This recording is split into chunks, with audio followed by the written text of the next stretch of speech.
Bismillahirrahmanirrahim. Assalamualaikum warahmatullahi wabarakatuh. Perkenalkan, nama saya Asran dengan nomor pokok mahasiswa 204-20008. Program Studi Agroteknologi Fakultas Pertanian Universitas Dayanu Iksanuddin Bau-Bau. Pada kesempatan kali ini saya akan membahas secara singkat, yaitu pengaruh suhu, curah hujan tinggi, dan kekeringan pada tanaman. Oke, kita masuk pada pembahasan yang pertama, yaitu suhu.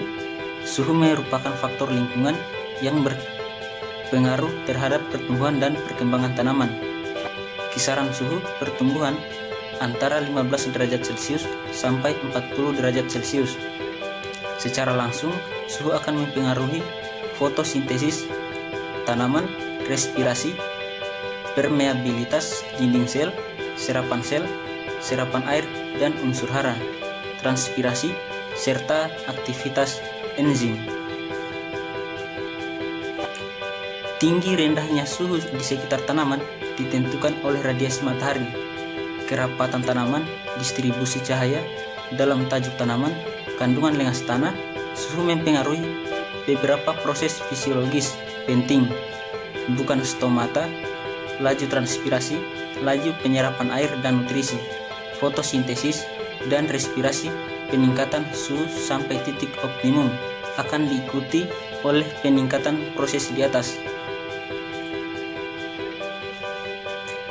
Setelah melewati titik optimum, proses tersebut mulai dihambat, baik secara fisik maupun kimia. Menurunnya aktivitas enzim, kata lain enzim terdegradasi, peningkatan suhu terutama suhu tanah dan iklim mikro di sekitar tajuk. Tanaman akan mempercepat kehilangan lengas tanah, terutama pada musim kemarau. Lengas tanah adalah air yang terikat oleh berbagai gaya, misalnya gaya ikat matriks, osmosis, dan kapiler. Peranan suhu kaitannya dengan kehilangan lengas tanah melewati mekanisme transpirasi dan evaporasi. Pembahasan yang kedua yaitu curah hujan tinggi. Curah hujan yang terlalu tinggi akan membatasi pertumbuhan tanaman jika jumlahnya terlalu banyak, menimbulkan genangan dan juga sering menimbulkan cekaman aerasi. Dan jika jumlahnya terlalu sedikit, akan menimbulkan cekaman kekeringan. Oleh karena itu diperlukan upaya pengaturan lengas tanah supaya optimum melalui saluran pembuatan drainase untuk mencegah terjadinya genangan maupun saluran irigasi, mencegah cekaman kekeringan. Ketersediaan air pertumbuhan tanaman akan dibatasi oleh kandungan air sangat tinggi atau sangat rendah. Air dibutuhkan untuk sintesis karbohidrat di daun, menjaga hidrasi protoplasma dan sebagai pengangkut serta translokasi makanan dan unsur-unsur mineral. Pembahasan yang terakhir adalah kekeringan. Ketika tanaman mengalami kondisi kekeringan, terjadi penurunan gradien potensial air antara akar dan tanah, sehingga laju penyerapan air oleh akar menurun.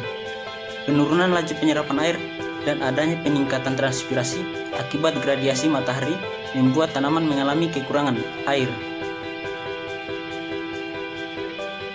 Itulah pembahasan dari saya, kurang dan lebihnya mohon dimaafkan.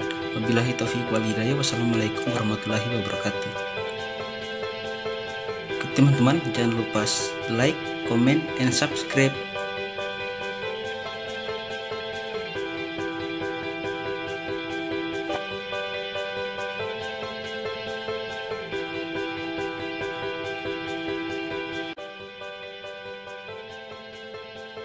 Oke teman-teman, see you. Thank you for watching.